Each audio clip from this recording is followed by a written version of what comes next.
Hello, guys, and welcome to the week number 4 of our course of Anglo-Saxon literature. I am doing this video in advance, but I suppose that by today, by the time that you watch this video, we have already come back to the, let's say, normal classes.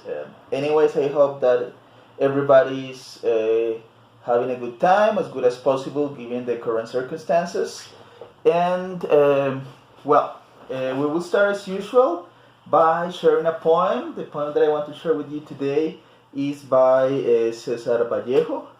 That is a Latin American poet, and this is called El poeta a su amada.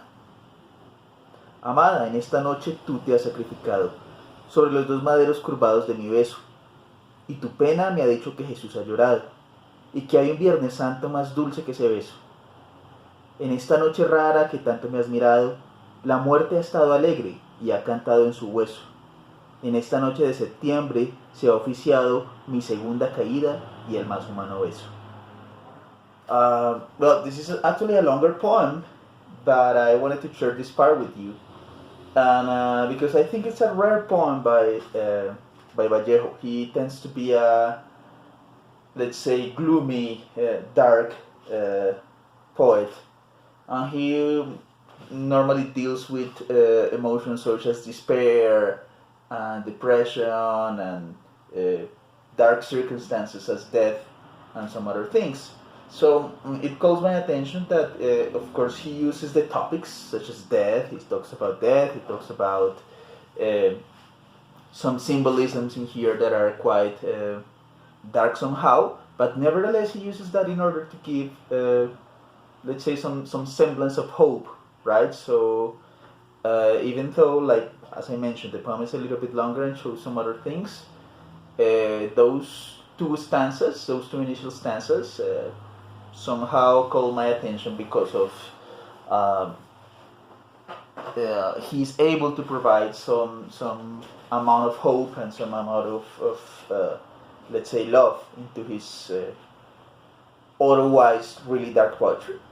Okay, guys, so as you may remember, we were dealing with the Renaissance period in the last week. We discussed some of the most general things about it, and hopefully by now you have a general idea of the topics, the themes, the role of women, the influence of language, etc. And even last week I provided you guys with certain quotes of Shakespeare, right? So in this particular lesson, or in this video, we are going to focus wholly on Shakespeare. Shakespeare is really one of my favorite authors of all time, and this has been so since I discovered him when I was about, I don't know, 16 or 17. Of course, you know, Shakespeare is really famous, so you probably listen about that name since you're a kid. But I actually read him, at that time, when I was 16 or 17. And it was amazing. Let's say that the language is very pompous somehow and really difficult to get at some points. And that may be frustrating. Nevertheless, by the time I read him, I had been able to manage some of the other classics. And I have this... I call it amazing superpower of reading really boring things without getting bored. Yes, let's say that I was able to create this resistance to certain texts that are difficult, that may be challenging, right? So pass through all that, let's say, obstacle of his somehow pompous nature. I discovered an author that was able to provide a reflection of humanity. Yes, remember that when we started this course, I provided a definition for literature, mirror and memory, right? So the mirror part, I think that Shakespeare is an excellent mirror. of humankind. And I still believe so. I still believe that many of his topics, his characters, his ideas, even though were written years and years ago when the language is already archaic and we don't speak in that way anymore, the emotions, the behavior of human, let's say in his works, well, for me personally, reflect a lot of the human nature, the good things, the bad things, the spicy things, the envy, the lust, the regret, the jealousy, well, all these different things. The teenage love, such as in Romeo and Juliet, well, a lot of different things, right, guys? So, well, I get a little bit excited talking about him. I know that it should be saying like, oh yeah, sure, whatever. But well, let's say that that is my opinion. And eventually, when I grew up and started studying literature like formally, well, I discovered that what is the opinion of many of specialized critics and scholars. Let's say that the value of Shakespeare is to be able like to reflect human nature somehow, right? So in the lesson of today, we are going to focus into his sonnets. Okay, let's say that using the quotes that I gave you in the last class, in the last session, we got to know a little bit of his plays, and many of you like know it, maybe not in let's say in detail, but at least general idea of some of his plays, such as Romeo and Juliet, who were born in different families and families that hated each other, and then they fell in love like in 3 days, and because of this very sudden love, well, they in the end suffer a very tragical destiny, right? For example, about Hamlet, so you know that is the story of this prince whose father was killed by his uncle, and his uncle married his mother, and well, eventually it's like the story that he has of taking revenge.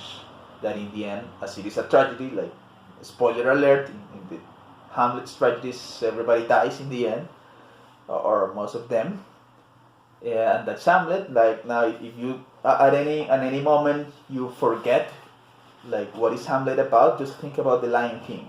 Yes, it's exactly the same thing. The king was killed. Mufasa, yes, was killed by the protagonist's uncle. That in this case was Scar, and he became the king, and he married the wife of the former king. And then the young kid escaped and got himself some friends. He tried to escape his responsibilities, but eventually he discovered that it was necessary to come back and face like the murder of his father, right? So the Lion King is basically Hamlet, just adapted for kids. And so on and so forth. Like we could continue talking about his plays that are really famous, such as Richard III, or maybe such as Othello, or maybe A Midsummer's Night Dream, or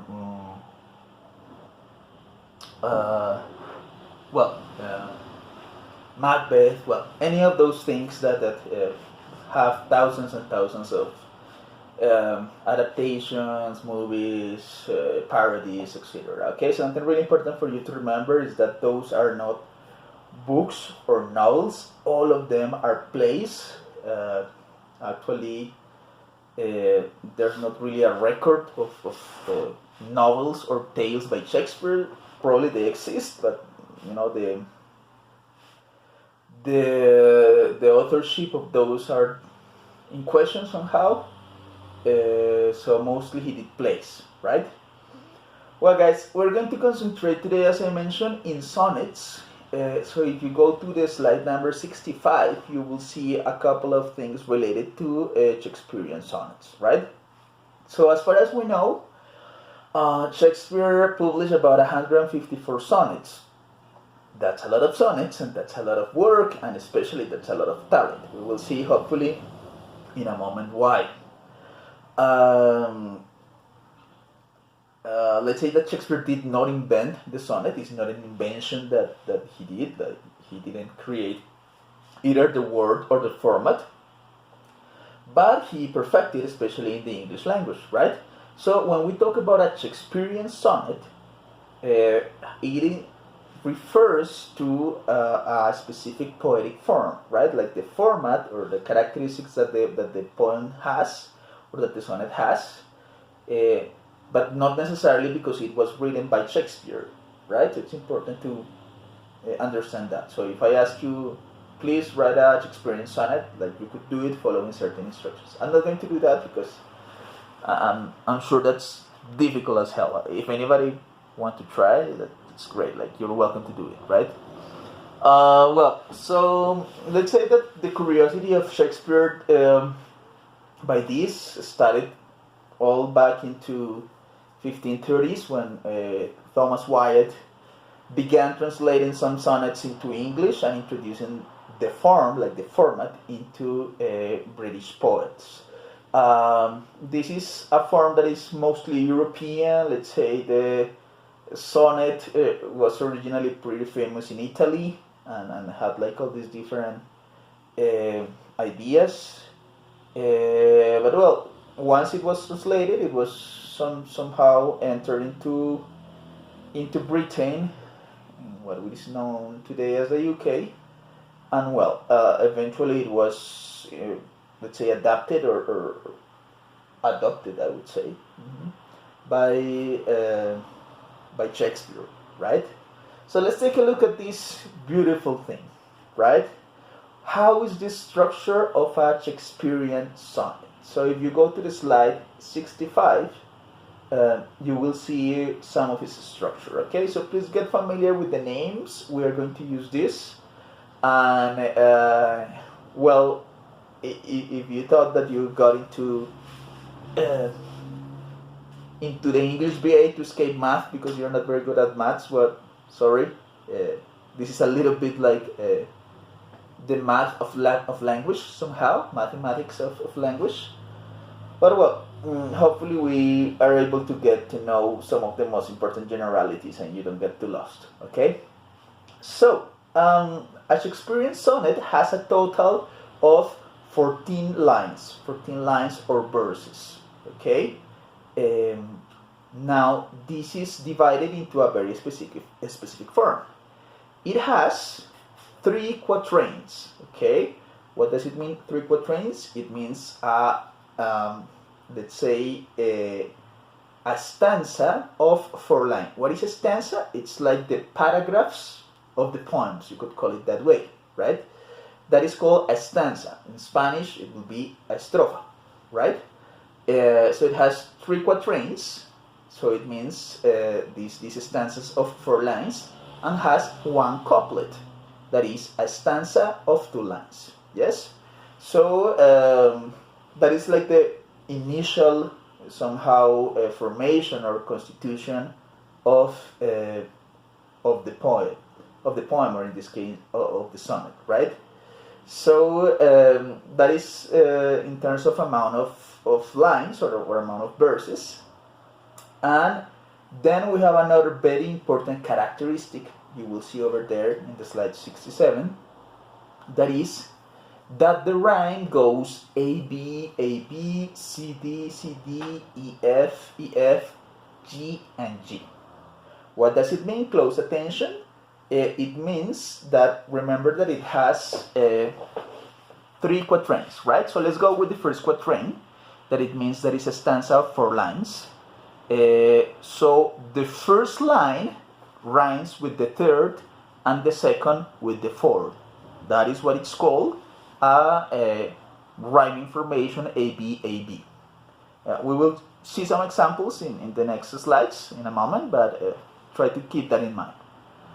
Well, what does it mean, the CD rhyming? Well, exactly the same thing. It means that the second stanza is going to rhyme the first verse with the third, the second with the fourth. Exactly the same happens with the third stanza. EF. It means the first line rhymes with the third, the second line rhymes with the fourth. And remember that we have a couplet, yes, a final stanza that has only 2 lines. So basically they are going to rhyme mutually, no? So it's going to rhyme the first with the second, and that will be it, okay? Now, the Shakespearean sonnets use something pretty interesting that is called an iambic pentameter, right? And this has 5 iambic feet, okay? This sounds really complicated. It might be a little, but we will see some examples for you to get it, okay? So now, after this general explanation, let's take a look at some examples, right? Now, if you go to the slide number 68, that is what we see over there. We are going to see some examples over here. And, well, you see, well, in this case, we're not going to pay attention to the content of the poem, yes, or the sonnet. We're just going to forget about it for now. And what we're going to do is to just check like the properties or like the somehow characteristics of the poem with these examples over here, right? You will see that it has a division into 4 bodies of text. The first 3 are quatrains, yes, like stanzas of 4 verses, sorry, and a final stanza that has only 2, right? Well, let's take a look at the slide 69, and you will see that that is a fragment of the ones that we just checked before, right? So we're going to analyze these components over here. Pay close attention, please. So first of all, it says that it has 3 quatrains, 4-line stanzas. In this case, we're going to be somehow concentrated in only one. So the first verse goes until behold. You see, that time of year thou mayst in me behold. You see, that would be 1. Then we have the second one, the one that is labeled as B. When yellow leaves or none or few do hang, right? Then we have the third, upon those boughs which shake against the cold. And finally, bare ruined choirs where late the sweet bird sang. Yes, so first of all, just pay attention to the number of lines or verses. There are 4. And then we are going to pay attention to the rhymes. Yes, remember, it is supposed to be A, B, A, B. First with third, second with 4. So let's pay attention. The first line finish in behold. Yes, so this is supposed to rhyme with the line number 3 or the verse number 3. And sure, it rhymes. It says old, behold, and old. It rhymes, right? Then, same thing is going to happen with the second and the 4, no? The second finishes in hang, and the 4 finishes in sang. Yes? That will be the component, okay? So until there, number rhyming, I think that it's clear enough. And if you take a look, I mean, if we go back to the 68 and we try to analyze the other ones, we have the same thing, and we have in the 68 day and away, west and rest, right? Fire and expire, lie and buy. And then in the final one, in the couplet, we have strong and long. So it really follows the characteristic over there, right? Now, let's go into the good part, right? The really nice one. And we're going to see the iambic pentameter. Okay, so if you go to the slide number 70, yes, you will see a little scary thing over there in which we have the same stanza that we just analyzed, but it's full of circles and like slashes or things like that. Yes? So let's go little by little. First of all, we're going to see that the iambic pentameter consists in that all the verses have exactly 10 syllables. 10 syllables, right? let's verify that. Okay, so let's take a look at the slide in the number 70, and we are going to read this little by little. It says that, one syllable, time, of, year, thou, mayst, in, me, behold. 10 syllables, you see? Of course, when we read that, like, we don't really pay attention to it until we know, or until we are told that the syllables are there. Now, the trick is that many of these words have a single syllable, such as that, time, of, year. All of them are single syllable, no? The only division that is necessary is the one from behold, no? So I divide it into be and hold. Now, that was the first example. I am going to try to illustrate what is my method in order to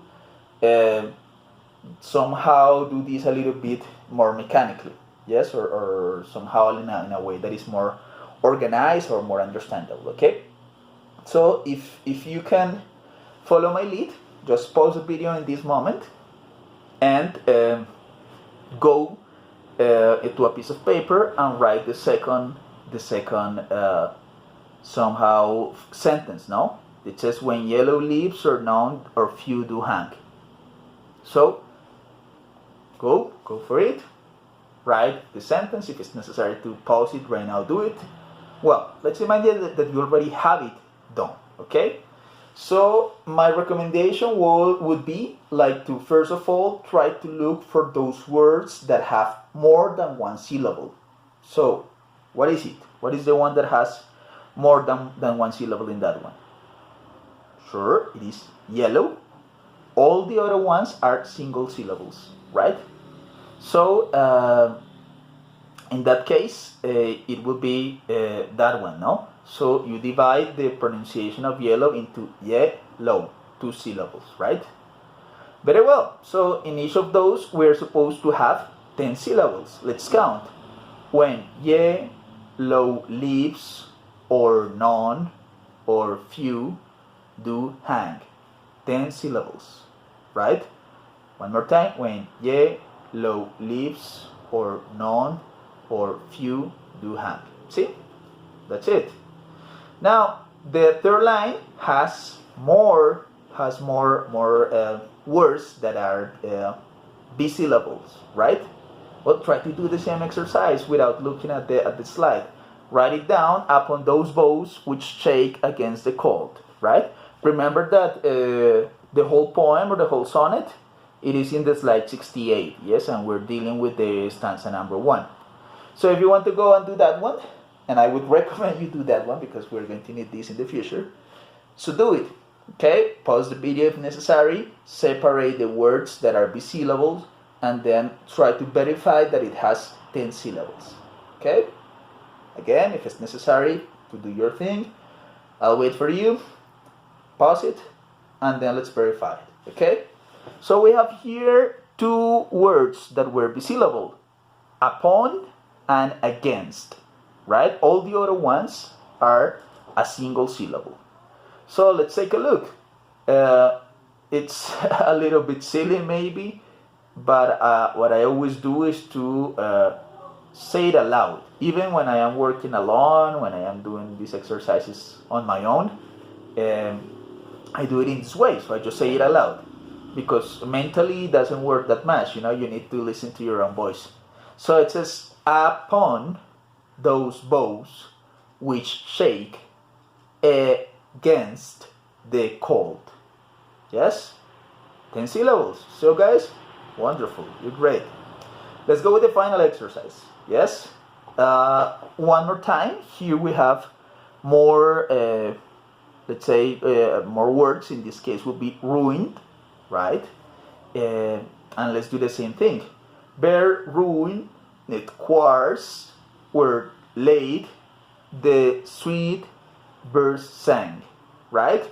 Bare ruined quarters were laid, the sweet birds sang. Same thing, 10 syllables in there, okay? So, this seems quite a thing, right? You could continue verifying the whole sonnet and you will see that it has exactly 10 syllables. Now, as if that is not enough, the real trick of the iambic pentameter is that, let's say that each verse is composed by a foot, sorry. What does it mean, a foot? It means a set or a couple of two syllables, yes, in which one syllable is soft and the other syllable is strong, yes. Now, for us as foreign speakers, it might be tricky to get to know like what is the soft and what is the strong syllable. But I have a trick for it, yes? So let's imagine that you have a word like any of the ones that we have here. The first one, for example, behold, yes? So in the word behold that has two syllables, be and hold, how do you know what is the soft and how do you know what is the strong? Well, very simple. Pronounce it with the accent in bold and try to guess what is the correct one. So do you say behold or behold? No, you say behold, right? So the strong accent is in hold, meaning that hold is the strong one. Remember, soft, strong, soft, strong, soft, strong. So if we have that time of year to maze in me behold. Soft, strong, soft, strong, soft, strong, soft, strong, soft, strong. See, the final one goes soft, be strong, hold. Let's do it in an intermediate one. For example, the second one, yellow. What is the second? What is the strong and the soft? So do you say yellow or yellow? Okay. So how do you say that? It means that the strong one is the first one, yellow. Correct, right? So soft, strong. When yellow leaves or none or few do hang. You see, wonderful thing. I mean, this guy was a genius. He was able to produce these verses that had like all the sense in the word, made sense, like meant something, and most of the time something profound and nice and rich. But besides, he was able to accomplish this mathematical, let's say, mathematical components, right? Which is, in my opinion, just magic. Magic. I mean, for me, it's like so admirable that I can hardly believe it. Well, let's try it again with the other one, soft and strong, with the word upon. Yes. So upon or upon. Yes. Soft, strong. Up is the soft one. Up and upon is the strong one, right? Against. Yes. Soft, strong. Against or against? No, against. Soft, strong. And well, like that, guys. Yes. So basically, that is like the way in which we are supposed to analyze these different things. Yes. So now you understand why the circles. If you go back to the slide number 70, you will see that we have some circles and some slashes or bars, right? So the bars are basically, and this is somehow a personal design. Yes, like I always do it in this way because I was taught to do this mentally. Yeah, which is quite a thing. It's difficult. So for you to get it a little bit easier, so I somehow designed this some years ago, and well, at least for me, it's a little bit more clear. I guess it will take a while for you to get like accustomed to these different things, right? But well, that's the point. I understand if you're really confused right now. If you say, "What? I don't get a thing. I don't understand a single thing of this. It's too difficult," etc. I would recommend that, if necessary, you watch the video again. I mean, the important part of the video again. And as you're going to require to understand fully this thing for the assignment that we're going to do this week, well, make sure to ask for help. Let me know if you require that I give you a call, or even if we require as a group a collective meeting for this particular topic, I will be open to it, okay? So I'm going to stop the video over here. We will continue in the next one, and I will tell you some additional things, okay? Bye-bye, hugs.